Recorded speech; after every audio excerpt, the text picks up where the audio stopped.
Αυτή θα είναι η τελευταία μας συζήτηση για το αστρικό σώμα. Θα ολοκληρώσουμε φέτος το θέμα του αστρικού σώματος, ώστε του χρόνου να ξεκινήσουμε με το νοητικό σώμα. Σήμερα θα προχωρήσουμε στη σχέση του αστρικού σώματος με τη δεύτερη μοίηση. Συνήθως, η διαδικασία της προόδου και της μοίησης μας έχουν παρουσιαστεί κυρίως ως διαδικασίες καλλιέργειας του χαρακτήρα και υπηρεσίας προς την ανθρωπότητα. Αυτή η προσέγγιση φυσικά έχει προκαλέσει σύγκρουση στο πυρ της προσωπικότητας και η προσωπικότητα μάχεται με την ψυχή σε κάθε βήμα.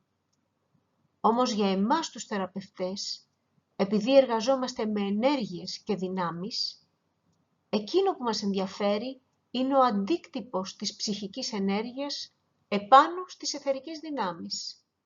Έτσι, το ζήτημα λαμβάνει για εμάς διαφορετική έμφαση. Παράλληλα όμως με αυτή τη γνωστή διαμάχη, διεξάγεται μια άλλη μάχη μεταξύ των αιθερικών δυνάμεων που απαρτίζουν το αιθερικό σώμα του μαθητή και τους ανώτερους αιθέρες που διαχέονται από ψηλά, από το τρίτο, τέταρτο και από τα ανώτερα υποπεδία του νοητικού πεδίου. Η προσπάθεια είναι να τεθεί υπό έλεγχο το αιθερικό πεδίο, να αντικατασταθεί η κατώτερη αιθερική ύλη με ψυχική ενέργεια και να εισαχθεί η βοδική ενέργεια. Αυτή η μάχη δεν γίνεται συνειδητά αντιληπτή από τον άνθρωπο. Όμως για εμάς τους θεραπευτές είναι κρίσιμο να αντιληφθούμε πλήρως, γιατί αυτό είναι το πεδίο μας. Ο αντίκτυπος της ενέργειας της ψυχής επάνω στα ενεργειακά κέντρα, τα τσάκρας, είναι το δικό μας πεδίο δράσης. Και αυτή η μάχη, φίλοι μου, όπως καλά γνωρίζετε, είναι απολύτως πραγματική και επηρεάζει την υγεία του φυσικού σώματος. Αυτή η διαδικασία της υποκατάστασης εκτιλήσεται σε 5 φυσικά στάδια, τα οποία αποκαλούμε μοίησεις. Κατά την πρώτη μοίηση και ολοένα εντονότερα σε κάθε μοίηση, η ενέργεια της ψυχής εισέρχεται σε βαθιά σύγκρουση με τις δυνάμεις της προσωπικότητας. Η ενέργεια της ψυχής διαπερνά το αιθερικό σώμα και όλα τα ενεργειακά κέντρα μετατρέπονται σε πεδία μάχης, με ένα από αυτά να δέχεται τη μεγαλύτερη έμφαση κάθε φορά. Η φύση της μάχης πλέον δεν είναι μεταξύ των δυνάμεων, αλλά μεταξύ της ανώτερης ενέργειας της ψυχής με τις αιθερικές δυνάμεις των κέντρων. Και αυτή η νέα αντιπαράθεση είναι που εντείνει τη σφοδρότητα των δοκιμασιών της μοίησης. Αυτή είναι η σύγκρουση που προκαλεί τόσες σωματικές ασθένειες σε εκείνους που έχουν λάβει ή προετοιμάζονται να λάβουν την πρώτη και τη δεύτερη μοίηση. Έτσι εξηγούνται και οι ασθένειες των Αγίων. Πρέπει όμως να θυμόμαστε ότι αυτές οι πλανητικές διαδικασίες επηρεάζουν το σύνολο της πλανητικής μας ζωής. Αποτελούν μέρος μιας κοσμικής διεργασίας και ειδικότερα της ηλιακής εξέλιξης. Ανήκουν σε μία από τις τεχνικές του ηλιακού μας συστήματος και δεν είναι παρά προπαρασκευαστικές διαδικασίες για εκείνη τη μεγάλη μοίηση για την οποία δημιουργήθηκε ο κόσμος μας, τη φανέρωση στη γη του θείου θελήματος του ηλιακού λόγου. Ο πλανητικός μας λόγος, και αυτό το έχουμε αναφέρει πολλές φορές, αλλά δεν βλάπτει να το επαναλάβουμε, δημιούργησε τον πλανήτη μας με σκοπό να προετοιμάσει την ύλη, την κατώτερη ύλη του ηλιακού συστήματος, για την τρίτη μοίηση. Δηλαδή να την λυτρώσει, να την εξαγνίσει, να την εξυψώσει. Και ποιοι επιτελούν αυτό το έργο? Εμείς, οι σωτήρες του κόσμου, οι ψυχές. Διότι οι ψυχές μας είναι ευθυγραμμισμένες με το θείο θέλημα του πλανητικού λόγου, ο οποίος με τη σειρά του είναι ευθυγραμμισμένος με το θείο θέλημα του ηλιακού λόγου. Πριν λοιπόν προχωρήσουμε στη διερεύνηση της σχέσης του αστρικού σώματος με τη δεύτερη μοίηση, ας κατανοήσουμε πρώτα τι σημαίνει μοίηση. Ας δούμε λοιπόν τι εννοούμε με τον όρο μοίηση, τι χαρακτηριστικά εμπεριέχει. Ο διδάσκαλος Τιβετανός μας λέει ότι η μοίηση είναι διεύρυνση της συνείδησης. Χρησιμοποιεί όμως και έναν προσδιορισμό ακόμη, σταθεροποιημένη διεύρυνση της συνείδησης. Με αυτό εννοεί ότι δεν πρόκειται για μια στιγμιαία αποκάλυψη ή έμπνευση που ενίοτε βιώνουμε, όταν ο κατώτερος νους ή το αστρικό μας σώμα καταφέρνουν να ηρεμήσουν. Όχι, πρόκειται για μια κατάσταση συνείδησης επαναλαμβανόμενη, σταθερή, κατακτημένη. Είναι κάτι που κατακτήσαμε μέσα από προσπάθεια και πλέον το βιώνουμε με σταθερότητα. Ας θυμηθούμε ότι η ψυχή και συνείδηση είναι σχεδόν συνώνυμοι όροι σε ένα βαθύτερο επίπεδο. Τι είναι η ψυχή? Είναι εκείνος ο συνειδητός παράγοντας μέσα σε κάθε μορφή, η πηγή της επίγνωσης, την οποία όλες οι μορφές καταγράφουν, όχι μόνο οι άνθρωποι.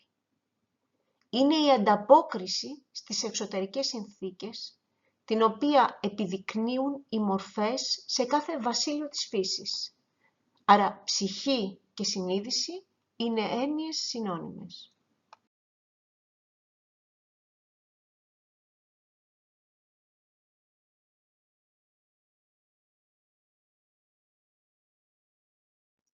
Ας δούμε λοιπόν αυτό το σχεδιάγραμμα, μια παραβολική καμπύλη, πιθανόν απλοϊκή, αλλά ήταν ο μόνος τρόπος να εκφράσω αυτό που προσπαθώ να εξηγήσω. Μπορούμε λοιπόν να δούμε αυτή την καμπύλη ως τη γραμμή της εκτήλιξης της ψυχής ή της διεύρυνσης της συνείδησης. Στο σημείο κάτω, στην πρώτη μοίηση, εδώ έχει επιτευχθεί, ή μάλλον η ψυχή έχει επιτύχει, τον έλεγχο των φυσικών ορμών, των ορέξεων. Με άλλα λόγια, το άτομο δεν καθοδηγείται πλέον από τη δίψα, την πείνα, τη σεξουαλική ορμή, την ανάγκη για ασφάλεια ή για καταφύγιο. Αυτές οι φυσικές παρορμήσεις και ορέξεις έχουν σε γενικές γραμμές τεθεί υπό έλεγχο. Κατόπιν τούτου, ο άνθρωπος λαμβάνει την πρώτη μοίηση. Έπειτα, ξεκινάει η διαδικασία ελέγχου του αστρικού σώματος. Ο έλεγχος των φυσικών ορμών πάβει να είναι το επίκεντρο. Το επίκεντρο πλέον είναι το αστρικό σώμα. Και αυτή η φάση διαρκεί το μεγαλύτερο διάστημα μεταξύ πρώτης και δεύτερης μοίησης. Είναι η μακρύτερη περίοδος. Μετά από πολλές ζωές άσκησης αυτού του ελέγχου, ο άνθρωπος είναι πλέον έτοιμος για τη δεύτερη μοίηση.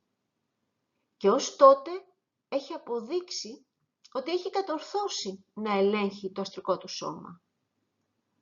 Από εκεί και πέρα αρχίζει ο έλεγχος του νοητικού σώματος και αυτό μας λέγεται ότι είναι η δυσκολότερη περίοδος. Η περίοδος μεταξύ της δεύτερης και τρίτης μοίησης είναι η πιο δύσκολη για το σύγχρονο μαθητή. Μετά την τρίτη μοίηση, ο μαθητής έχει πλέον τη δυνατότητα να δημιουργεί και να ζωοποιεί σκεπτομορφές που είναι καθαρές, σαφώς προσδιορισμένες και παλόμενες υπό το πνεύμα της υπηρεσίας. Δεν ελέγχεται πια ούτε από τον κατώτερο νου, ούτε από την επιθυμία. Όπως μας έχει υποθεί πολλές φορές από το διδάσκαλο Τιβετανό, ο άνθρωπος είναι μύστης πριν από την τελετή της μοίησης. Η τελετή λειτουργεί ως πιστοποίηση, όπως το πτυχίο στο τέλος μιας εκπαιδευτικής βαθμίδας. Έχουμε μάθει, έχουμε αποδείξει μέσα από τη ζωή μας ότι έχουμε κατακτήσει το υλικό, όταν έχουμε κυριαρχήσει στα μαθήματα. Η μοίηση λοιπόν συχνά εκλαμβάνεται ως η επισφράγιση μιας προσπάθειας. Από μια άλλη οπτική, η μοίηση σηματοδοτεί την έναρξη ενός νέου κύκλου και όχι το τέλος του. Είναι η αρχή μιας νέας κατάστασης συνείδησης. Ας επιστρέψουμε σε εκείνη την καμπύλη. Βλέπουμε λοιπόν ότι μέχρι την πρώτη μοίηση ο άνθρωπος έχει κατακτήσει τον έλεγχο των φυσικών ορμών και μέχρι να είναι έτοιμος για τη δεύτερη, έχει κατακτήσει σε μεγάλο βαθμό τον έλεγχο του αστρικού σώματος. Γι' αυτό και ο Θιβετανός αναφέρει ότι η μοίηση είναι η αρχή μιας νέας συνειδησιακής κατάστασης. Δεν είναι τελείωση, αλλά είναι τελείωση της προσπάθειας. Η πρώτη μοίηση είναι υπόθεση της ίδιας της ψυχής του ανθρώπου και από τη στιγμή που λαμβάνεται μπορεί να εισέλθει σε κάποιο βαθμό βουδική ενέργεια και η διαδικασία μετάγγισης των ανώτερων ανεργειών και της υποκατάστασης κατώτερων από ανώτερες ενέργειες να προχωρήσει. Αυτό, όπως εύλογα μπορείτε να φανταστείτε, προκαλεί μια διαμάχη. Η μετάγγιση της ανώτερης ψυχικής ενέργειας στον κατώτερο αιθερικό και η αντικατάσταση της κατώτερης ύλης προκαλεί κρίση στη ζωή του μοιημένου. Στο διάγραμμα βλέπουμε το εξής. Στο αιθερικό πεδίο εισάγεται βουδική ενέργεια και φυσικά στους ανώτερους μοιημένους πρόκειται για ακόμη ανώτερες αιθερικές ενέργειες. Όταν ένας μοιημένος τετάρτου βαθμού βαδίζει στη γη, έχει πλέον αντικαταστήσει την κατώτερη αιθερική ύλη με ατμική και βουδική ενέργεια. Κάθε μοίηση, όπως είπαμε, σηματοδοτεί την επίτευξη μιας συγκεκριμένης αναλογίας ατομικής ή βουδικής ύλης στα σώματα. Η ατομική ύλη είναι ύλη του πρώτου υποπεδίου. Στην πρώτη μοίηση, το 25% του αιθερικού σώματος αντικαθίσταται από βουδική ενέργεια. Στη δεύτερη μοίηση, το ποσοστό αυτό φτάνει το 50%. Στην τρίτη, το 75%. Και στην τέταρτη, ολόκληρο το αιθερικό σώμα έχει αντικατασταθεί. Βλέπουμε λοιπόν ότι η μοίηση είναι ένα άλλο όνομα για να περιγράψει μια διαδικασία σύνθεσης και συγχώνευσης. Γιατί η βουδική ενέργεια είναι ενέργεια συγχώνευσης, ένωσης. Η ενέργεια του ηλιακού πλέγματος μεταφέρεται σε εκείνο το μείζον κέντρο καθαρμού που βρίσκεται κάτω από αυτό, στο β' ηλιακό και από εκεί προς την καρδιά. Στην πρώτη μοίηση λοιπόν παρέχεται ένα όραμα υψηλότερης δημιουργικότητας και η ενέργεια του ιερού κέντρου ξεκινά την αργή της άνοδο προς το κέντρο του λαιμού. Κάθε μοίηση είναι μια διαδικασία διαβίβασης ενέργειας από ένα ανώτερο κέντρο ενέργειας προς ένα κατώτερο. Στην πρώτη μοίηση η ψυχική ενέργεια κατέρχεται και ως αποτέλεσμα η ενέργεια του ιερού κέντρου ανυψώνεται προς το κέντρο του λαιμού. Στη δεύτερη μοίηση η ενέργεια κατέρχεται από το καρδιακό κέντρο προς το ηλιακό πλέγμα μέσω εκείνου του 50% της ενέργειας του βούδι και τότε οι δυνάμεις του ηλιακού πλέγματος αρχίζουν να ανυψώνονται προς το κέντρο καρδιάς. Η ατραπός της απελευθέρωσης, η ατραπός της μοίησης έχει αποκλειθεί η ατραπός της απελευθέρωσης από τη μορφή ή από τον μη εαυτό. Είναι στην πραγματικότητα μια διαδικασία έντονης προσπάθειας, περισσότερο μια διαδικασία εξαιρετικά επίπονου έργου, μέσα από το οποίο ο μοιούμενος γίνεται αυτό που όντως είναι, δηλαδή η ψυχή. Ο διδάσκαλος Θιβετανός μας καλεί να στοχαστούμε τη μοίηση ως διαδικασία κατάκτησης της ελευθερίας και προσθέτει τον προσδιορισμό επίπονης κατάκτησης της ελευθερίας. Πρόκειται για την προσπάθεια του μαθητή να πετύχει μέσω της έφεσης, της επιθυμίας, της θέλησης, την άνοδο σε μια ανώτερη κατάσταση συνείδησης. Να είναι σε θέση να ελέγχει τα συναισθήματά του, τις σκέψεις του, την ομιλία του, τις σωματικές του ορμές. Όμως, αυτό που μας λέει ο διδάσκαλος Τιβετανός, είναι ότι αυτή η όψη της μοίησης, όταν βιωθεί από το μοιημένο, συνδέει την εμπειρία του στενά με εκείνη ολόκληρης της ανθρωπότητας.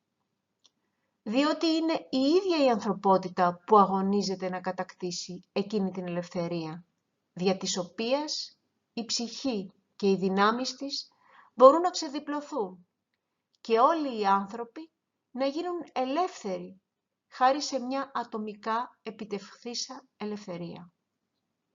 Θυμηθείτε, όλες οι ψυχές είναι μία. Δεν κατακτούμε εκείνη την ελευθερία ή τη μοίηση ως μεμονωμένη διαδικασία. Όχι. Όπως είπε ο Χριστός, εάν εγώ υψωθώ, θα υψώσω και ολόκληρη την ανθρωπότητα μαζί μου. Το ίδιο ισχύει και εδώ. Κάθε φορά που ο καθένας μας επιτυγχάνει την πρώτη, τη δεύτερη ή την τρίτη μοίηση, ανυψώνεται μαζί του και ολόκληρη η ανθρωπότητα. Είναι μια βαθμιαία ακολουθία απελευθερώσεων που καταλήγει στην απόκτηση ολοένα αυξανόμενης ελευθερίας από όσα κανείς αφήνει πίσω του. Έτσι στην πρώτη μοίηση, την αποκαλούμενη γέννηση μέσα στο σπήλαιο της καρδιάς, έχουμε την ελευθερία από τον έλεγχο του φυσικού σώματος και των ορέξεών του. Το αποτέλεσμα είναι η απόσπαση. Στη δεύτερη μοίηση, τη βάπτιση, έχουμε την ελευθερία από τον έλεγχο της συναισθηματικής φύσης και της εγωιστικής ευαισθησίας του κατώτερου εαυτού. Και αυτό γεννά την απάθεια. Στην τρίτη μοίηση πρόκειται για την ελευθερία από την πανάρχαια αυθεντία της τριπλής προσωπικότητας, που αποτελεί μια κορυφαία στιγμή στην πορεία όλων των μοιημένων. Διότι σύμφωνα με την ιεραρχία, αυτή είναι η αληθινή πρώτη μοίηση. Αυτή η μοίηση φέρνει διάκριση και ταυτόχρονα η πειθαρχία που επιβάλλεται σε κάθε στάδιο της μοίησης καθιστά δυνατή την επίπονη εργασία που απαιτείται για την υπέρβαση του κάθε πεδίου. Αναφέρομαι μόνο σε αυτές τις τρεις ελευθερίες γιατί σχετίζονται άμεσα με μας. Όμως στο τέλος της συνεδρίας παραθέτω όλες τις ελευθερίες σε ένα πίνακα για να τις μελετήσετε με την ησυχία σας. Μπορούμε λοιπόν να κατανοήσουμε τη σημασία της εποχής του υδροχόου. Ο ουρανός, ως εξωτερικός κυβερνήτης του υδροχόου, είναι συνδεδεμένος με την 7η ακτίνα. Ο ουρανός επίσης κυβερνά το ιερό κέντρο, το οποίο συμμετέχει στην πρώτη μοίηση, όπως και κυβερνά το 7ο αιθερικό φυσικό πεδίο. Και η 7η ακτίνα κυβερνά την πρώτη μοίηση. Βλέπουμε επίσης ότι ο Κρόνος, που ανήκει στην τρίτη ακτίνα, συνδέεται με την πειθαρχία και η γη κυβερνά το λαιμό και το ιερό κέντρο, δηλαδή τη μεταβίβαση ενέργειας από το ένα κέντρο στο άλλο. Η συγχώνευση του λαιμού με την ψυχή συντελείται στην τρίτη μοίηση. Και τόσο ο ουρανός όσο και η γη είναι προϊόντα της τρίτης ακτίνας. Ο Δίας, ο εσωτερικός κυβερνήτης του υδροχόου, κυβερνά την καρδιά, άρα διεγείρει εκείνους που είναι έτοιμοι για τη δεύτερη μοίηση. Μπορούμε λοιπόν να διακρίνουμε εδώ τη σημασία που έχει για τον πλανητικό μας λόγο η εποχή του υδροχόου στο πλαίσιο του σχεδίου του. Ο συνδυασμός των επιρροών από το Σύριο, κυβερνήτη της ιεραρχίας, δηλαδή του πλανητικού κέντρου καρδιάς, τον Λέοντα, το πολικό αντίθετο του υδροχόου, και τον Ουρανό, κυβερνήτη του υδροχόου, δημιουργεί μια ροή ενέργειας που εκχέεται στην ιεραρχία και από εκεί διανέμεται στο κέντρο καρδιάς και στο ηλιακό πλέγμα. Έτσι ο ουρανός ή ο εν λόγω συνδυασμός ενεργειών δημιουργεί τις συνθήκες που καθιστούν δυνατή την πρώτη μοίηση και τη γέννηση του Χριστού. Στην πρώτη μοίηση το κέντρο καρδιάς ζωογονείται. Ο σκοπός στην περίοδο μεταξύ της πρώτης και δεύτερης μοίησης είναι η καρδιά να αρχίσει να μεταφέρει ενέργεια προς το ηλιακό πλέγμα και να το μεταμορφώνει. Και έτσι να μπορεί κανείς να προσφέρει μεγαλύτερη υπηρεσία στην ανθρωπότητα. Τεχνικά λοιπόν, στην πρώτη μοίηση, το ιερό κέντρο αρχίζει τη βραδία άνοδό του προς το κέντρο του λαιμού. Εκεί αναπτύσσεται μια αλληλεπίδραση μεταξύ τους. Το ηλιακό πλέγμα, δρώντας ως καθαρτήριο σήκος για τα κατώτερα τσάκρα, δέχεται επιπρόσθετη διέγερση. Το κέντρο καρδιάς ζωογονείται στην πρώτη μοίηση και αυτή η κατάσταση ενεργοποιείται από τον Δία, που ανήκει στη δεύτερη ακτίνα και είναι κυβερνήτης της ψυχής του υδροχόου, που διεγείρει με τη σειρά του το κέντρο καρδιάς. Έχουμε λοιπόν μια αλληλεπίδραση μεταξύ του ιερού κέντρου και του λαιμού, διαμέσου του ηλιακού πλέγματος. Θυμηθείτε ότι όλα τα κατώτερα κέντρα πρέπει να περάσουν μέσω του ηλιακού πλέγματος, διότι αυτό είναι το διανεμητικό κέντρο προς τα τρία αγκυροβόλια της ψυχής, δηλαδή το κέντρο του λαιμού, της καρδιάς και της κεφαλής. Συνεπώς, όχι μόνο το ιερό κέντρο διέρχεται μέσω του ηλιακού πλέγματος προς το λαιμό, αλλά και το ίδιο το ηλιακό πλέγμα δρά ως οίκος κάθαρσης και διανομής προς το κέντρο καρδιάς και το κέντρο λαιμού. Όλα αυτά ενεργοποιούνται από τους πλανητικούς κυβερνήτες του υδροχόου. Απαιτείται επίσης όλοι οι μαθητές να συμμετέχουν στην προσπάθεια της ανθρωπότητας ως σύνολο να λάβει την πρώτη μοίηση, με όλες τις υλικές απαρνήσεις και την αγωνία που πάντα προηγείται της γέννησης του Χριστού στην καρδιά του μεμονωμένου ατόμου. Μόνο που αυτή τη φορά αυτό καλείται να συμβεί στις καρδιές ολόκληρης της ανθρωπότητας. Ας προσέξουμε τα λόγια του διδάσκαλου Θηβητανού. Υλικές απαρνήσεις. Σκεφτείτε όλες τις φυσικές καταστροφές που έχει υποστεί η ανθρωπότητα. Τσουνάμι, πλημμύρες, πυρκαγιές, σεισμοί, ηφαίστεια. Όλα αυτά έχουν ως συνέπεια στο να αποσπαστεί η ανθρωπότητα από την προσκόλληση, στη φυσική άνεση, στην υλική κατοχή. Αυτό υπονοείται με την έκφραση υλικές απαρνήσεις. Βεβαίως, αυτό προκαλεί την οδύνη που πάντοτε προηγείται της γέννησης του Χριστού στην καρδιά του ατόμου. Αυτή τη φορά όμως πρόκειται για τη γέννηση του Χριστού στις καρδιές ολόκληρης της ανθρωπότητας.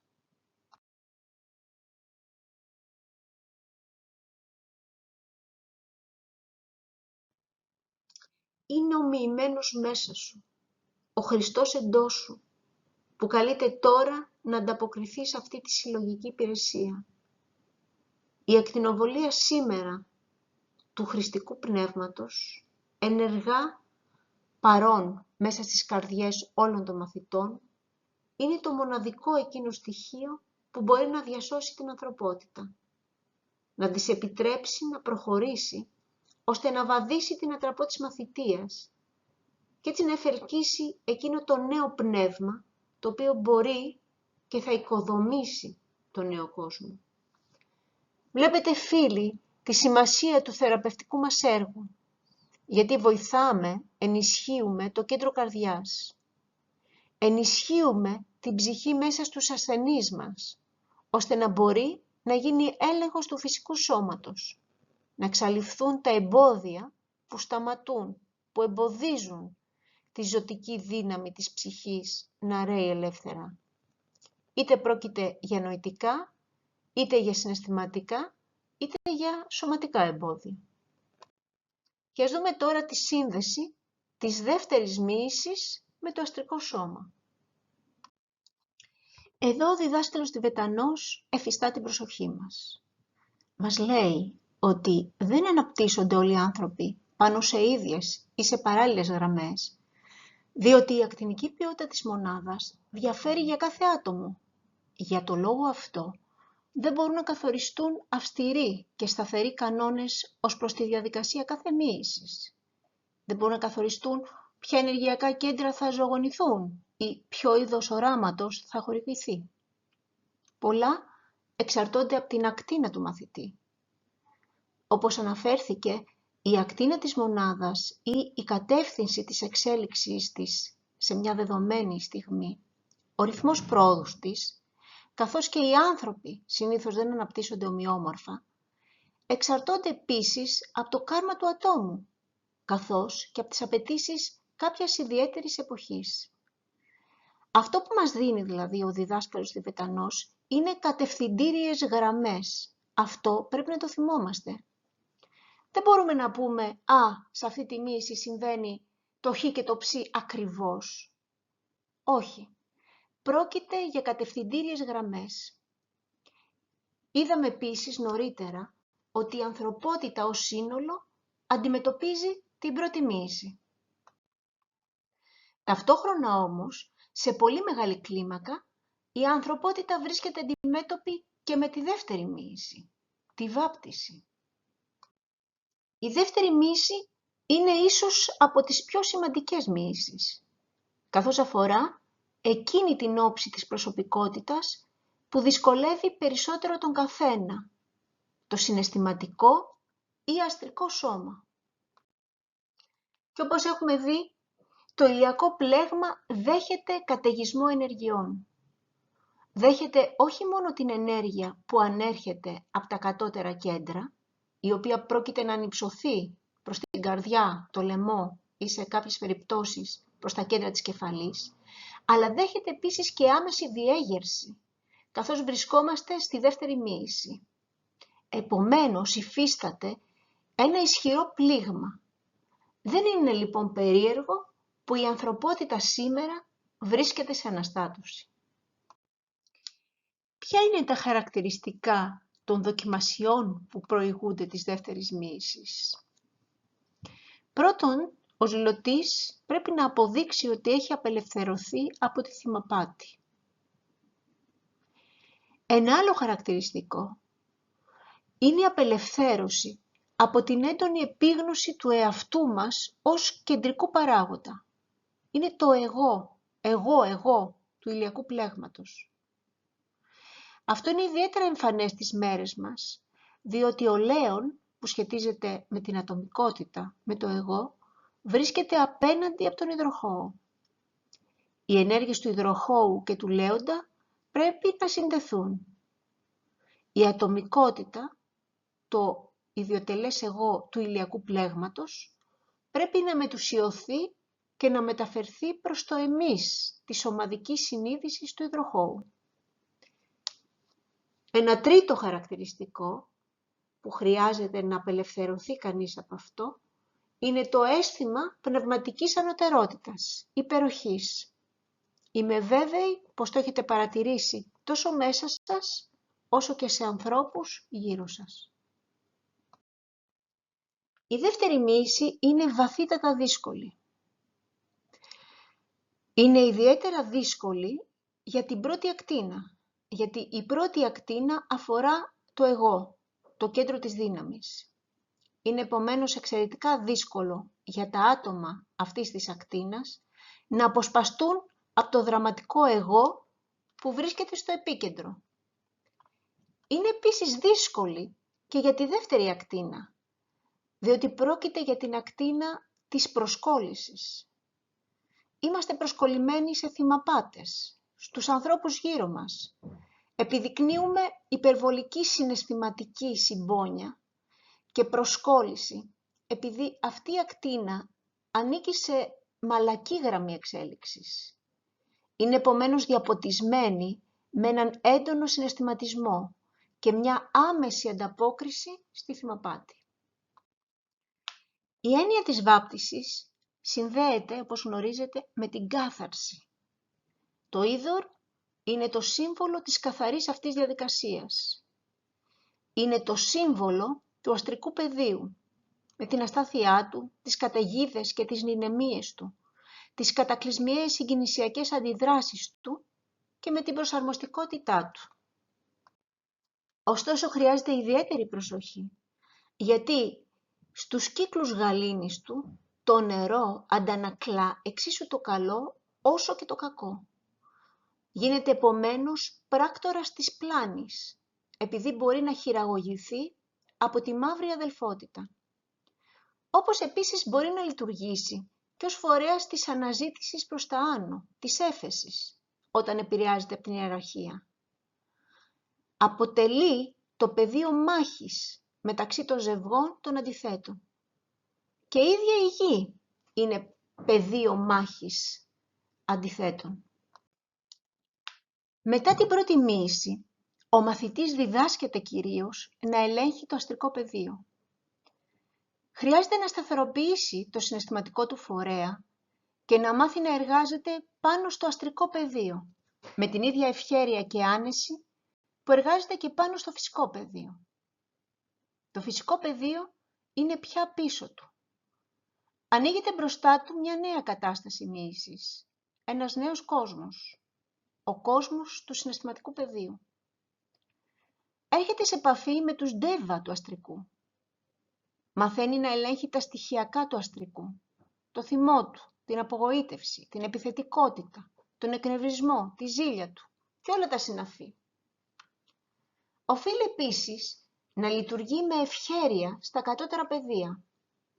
Και όταν στη διάρκεια αυτής της μοίησης ελέγξει επιτυχώς το τέταρτο υποπεδίο του νοητικού, τότε εξέρχεται από την αίθουσα της μάθησης και εισέρχεται στην αίθουσα της σοφίας.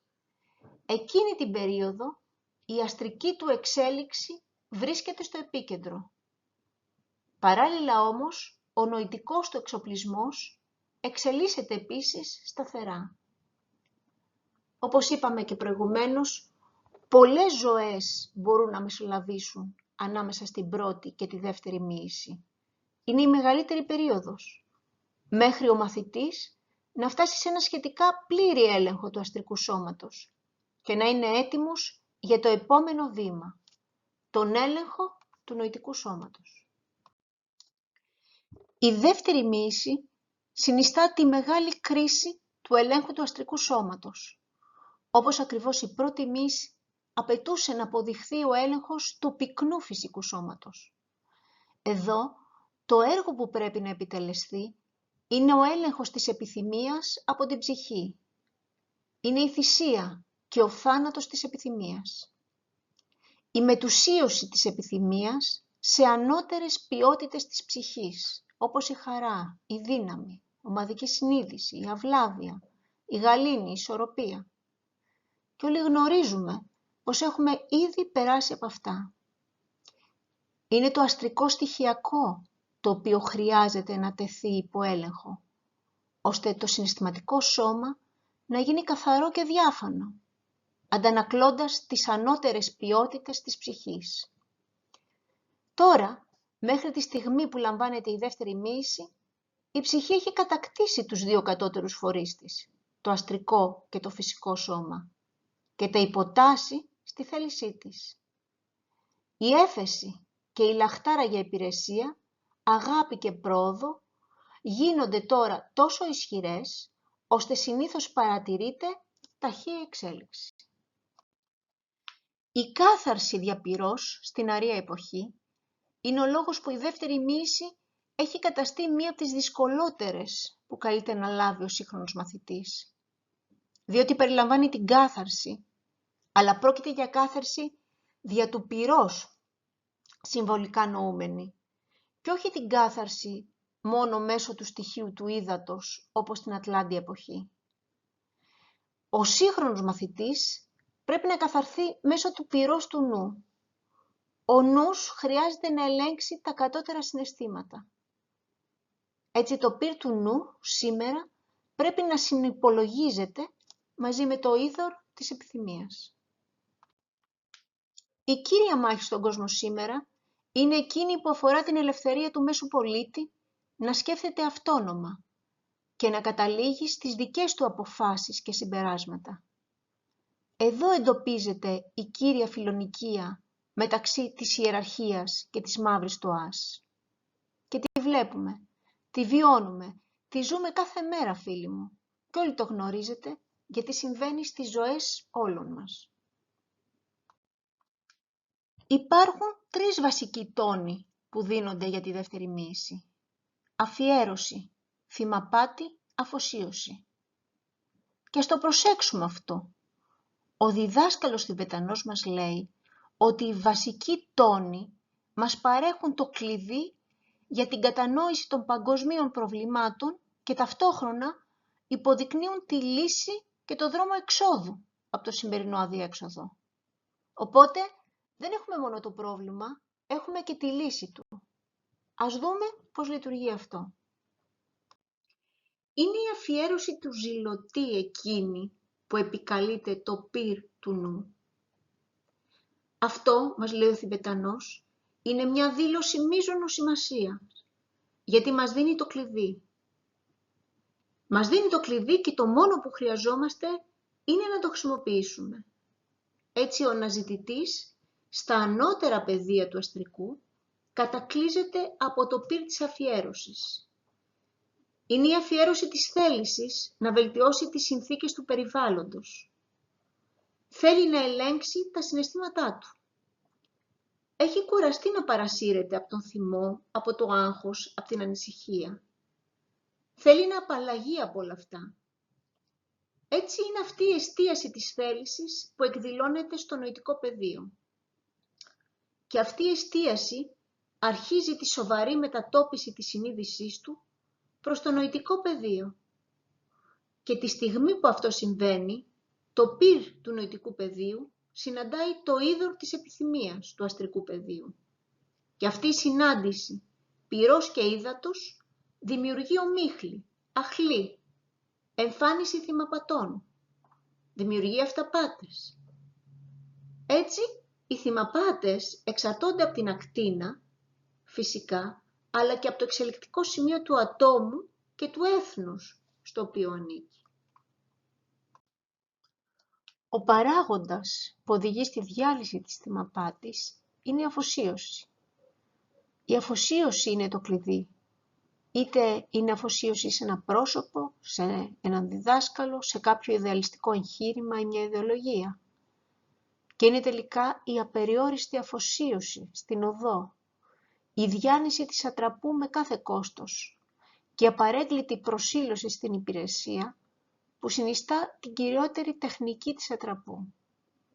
Γι' αυτό και ο διδάσκαλος Τιβετανός δίνει τόση έμφαση στην υπηρεσία. Η υπηρεσία είναι το κλειδί. Η αφοσίωση στην υπηρεσία. Η αφιέρωση λοιπόν οδηγεί στη θυμαπάτη, η θέληση συναντά το αστρικό, ο νους συναντά το αστρικό, δημιουργεί ομίχλη, δημιουργεί πλάνη, αλλά αυτή διαλύεται επίσης μέσω της αφοσίωσης. Αφοσίωση όμως στην υπηρεσία. Αφοσίωση στο έργο που χρειάζεται να γίνει. Αυτή είναι η βασική τόνη της δεύτερης μοίησης. Η μεγαλύτερη χρονική απόσταση μεταξύ μοιήσεων είναι εκείνη που απαντάται μεταξύ της πρώτης και της δεύτερης μοίησης, επειδή μεσολαβούν πολυάριθμες ζωές μεταξύ τους. Αλλά η δυσκολότερη περίοδος για τον ευαίσθητο συναισθανόμενο ζηλωτή είναι εκείνη ανάμεσα στη δεύτερη και την τρίτη μοίηση. Και πιστεύω ότι όλοι μας βρισκόμαστε κάπου εκεί, ανάμεσα στην πρώτη και στην τρίτη μοίηση. Τώρα, ποιες είναι οι ενδείξεις ετοιμότητας για τη δεύτερη μοίηση? Ο Ποσειδώνας είναι το σύμβολο της θεότητας των υδάτων. Σχετίζεται με την έκτη ακτίνα, η οποία διέπει το συναισθηματικό πεδίο. Όταν λοιπόν ο Ποσειδώνας είναι πολύ ισχυρός στον αστρολογικό μας χάρτη, τότε γνωρίζουμε ότι το συναίσθημα, η επιθυμία, μετουσιώνεται σε αγάπη, σε έφεση και προσανατολίζονται προς την ψυχή. Ολόκληρη συναισθηματική ή ευαίσθητη φύση ανταποκρίνεται στις ενέργειες που προέρχονται από την καρδιά του ήλιου. Και όταν αυτό συμβεί, αποτελεί ένδειξη ότι ο μαθητής είναι πλέον έτοιμος για τη δεύτερη μοίηση. Είναι η μεταμόρφωση των κέντρων στο αστρικό πεδίο που αποτελεί και το στόχο της δεύτερης μοίησης. Η ενέργεια του Ποσειδώνα, της επιρροής του Ποσειδώνα, ρέει διαμέσου 3 κέντρων. Εκείνου του κέντρου της κεφαλής, που συνδέεται με το κέντρο της καρδιάς, του κέντρου της καρδιάς και του ηλιακού πλέγματος. Ο πλανήτης Ποσειδώνας, μαζί με τον πλανητικό λόγο της έκτης ακτίνας, ελέγχει τα αστρικά κέντρα στον άνθρωπο. Στην πρώτη μοίηση είναι τα αιθερικά κέντρα που δέχονται διέγερση. Στη δεύτερη είναι τα αστρικά κέντρα που δέχονται διέγερση. Ενώ στην τρίτη μοίηση είναι η νοητική όψη των κέντρων που δέχονται διέγερση.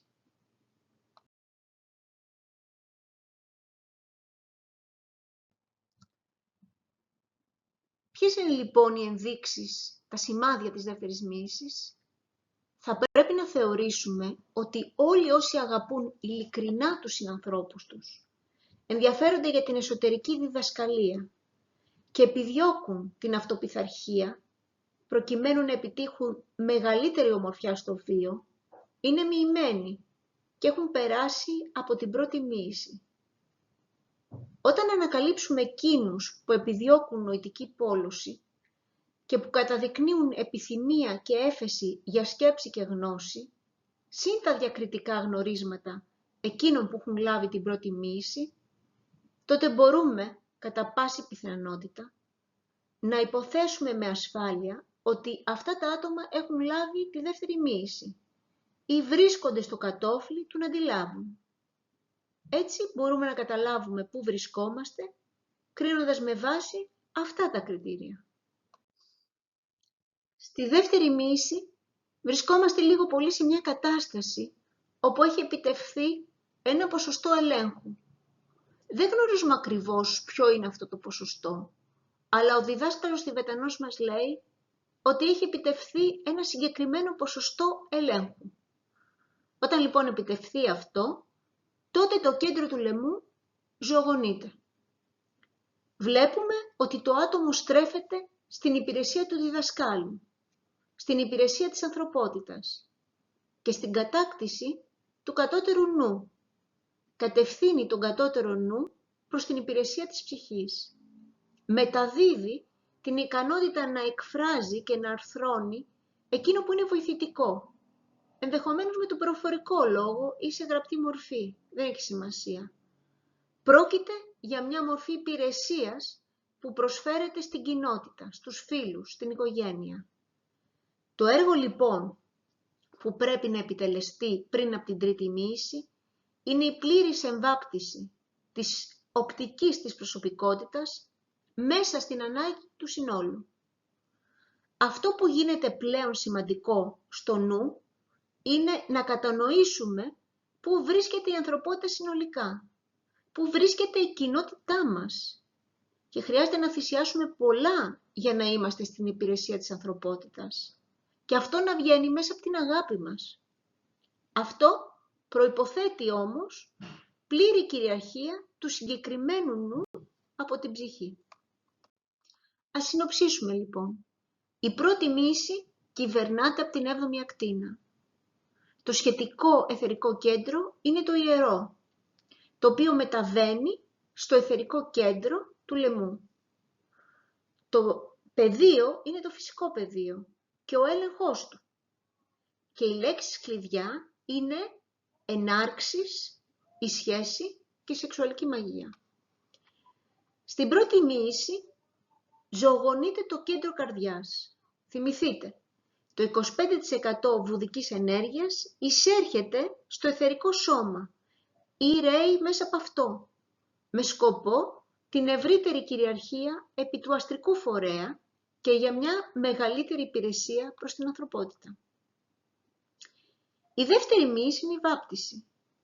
Η έκτη ακτίνα διέπει τη δεύτερη μοίηση. Το κυρίαρχο αιθερικό κέντρο που εμπλέκεται είναι το ηλιακό πλέγμα, που κυβερνά το έκτο, το αστρικό πεδίο. Οι λέξεις κλειδιά είναι η αφιέρωση, δημιουργία θυμεπατών και η διάλυσή τους μέσω της αφοσίωσης. Το αιθερικό κέντρο που ζωογονείται περισσότερο εδώ είναι αυτό του λαιμού, που οδηγεί στην ικανότητα να στραφούν τα επιτεύγματα του κατώτερου νου στην υπηρεσία του διδασκάλου και προς τη βοήθεια του συνανθρώπου και να ελεγχθεί έτσι το επόμενο στάδιο, δηλαδή ο έλεγχος του νοητικού φορέα. Η τρίτη μοίηση είναι η μεταμόρφωση. Διέπεται από την πέμπτη ακτίνα. Το κέντρο άσνα είναι το κυρίαρχο ενεργοποιημένο τσάκρα, συνδεδεμένο με τον έλεγχο του νοητικού πεδίου. Και οι λέξεις κλειδιά εδώ είναι ολοκλήρωση, κατεύθυνση και επιστήμη. Τι κάνουμε λοιπόν ως θεραπευτές? Ολοκληρώνουμε την προσωπικότητά μας, γινόμαστε εμποτισμένοι από την ψυχή προσωπικότητες, κατευθύνουμε την ενέργεια της ψυχής και χρησιμοποιούμε την επιστημονική μέθοδο που μας έδωσε ο διδάσκαλος Τιβετανός μέσα από τα διάφορα αιθερικά κέντρα. Κάνουμε αυτό που μας έχει διδάξει. Ποιο αιθερικό κέντρο ζωογονείται εδώ? Κυρίως τα αιθερικά κέντρα της κεφαλής, δηλαδή κέντρα άσνα, άλτα μάγιορ, κεφαλής.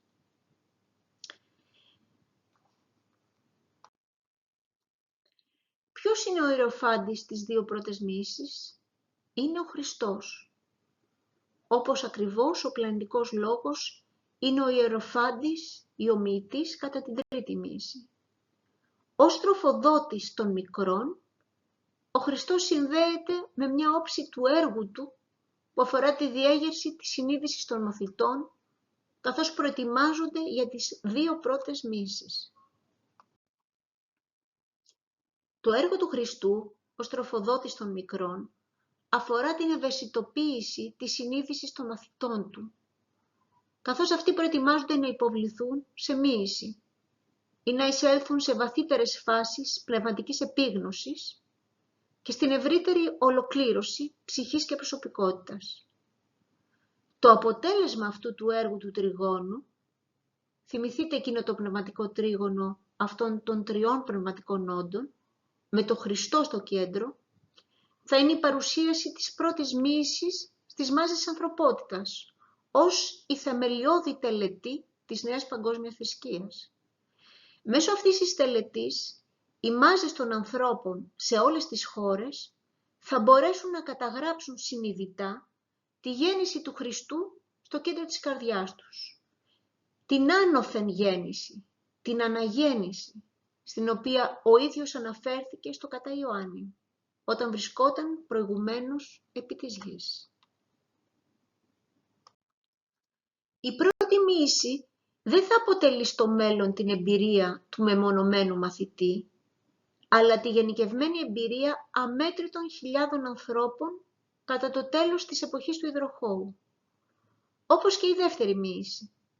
Και αυτές οι δύο μοίησεις, με το Χριστό ως ιεροφάντη, αποτελούν τις προπαρασκευαστικές μοίησεις για την τρίτη, η οποία θα επισφραγίσει την αποστολή του Χριστού ως πράκτορα εκείνου του μεγάλου πνευματικού τριγώνου. Έτσι η αγάπη προς την ανθρωπότητα, φίλοι μου, είναι το βασικό θέμα της δεύτερης μοίησης, διότι αυτή υποδεικνύει την αφύπνιση του κέντρου καρδιάς. Είναι η αγάπη προς την ανθρωπότητα που απουσιάζει κυρίως από το χαρακτήρα πολλών μαθητών σήμερα. Εμείς, ως μαθητές, οφείλουμε να μάθουμε πως είναι η ίδια η ανθρωπότητα που αξιώνει την αφοσίωσή μας, την πίστη και την υπηρεσία μας. Ας στοχαστούμε βαθιά πάνω σε αυτές τις δηλώσεις, διότι ενσωματώνουν την ουσία του καθήκοντος που έχουμε μπροστά μας, καθώς προσπαθούμε να προετοιμαστούμε για την πρώτη ή τη δεύτερη μοίηση, αν είναι αυτές που βρίσκονται μπροστά μας. Και θα ολοκληρώσουμε την παρουσίασή μας με ένα ποίημα από έναν Σούφι ποιητή του 12ου αιώνα. «Η καρδιά μου εύπλαστη έγινε για να λαμβάνει όλες τις μορφές. Γίνεται λιβάδι για τις γαζέλες και μοναστήρι για τους μοναχούς. Είναι ναός για κάθε είδωλο και για όποιον την περιτρέχει. Είναι το ιερό μνημείο της Κάμπα, είναι οι πλάκες της Θωρά, μα και οι σελίδες από το Κοράνι. Πιστεύω στη θρησκεία της αγάπης, όποιον δρόμο τα καραβάνια της κι αν πάρουν. Η αγάπη είναι η θρησκεία και η πίστη μου. Αυτό είναι ένα πανέμορφο ποίημα που ενσαρκώνει τη δεύτερη μοίηση. Και ας δούμε εδώ τις μοιήσεις, το όνομά τους και την ελευθερία που κάθε μοίηση προσδίδει.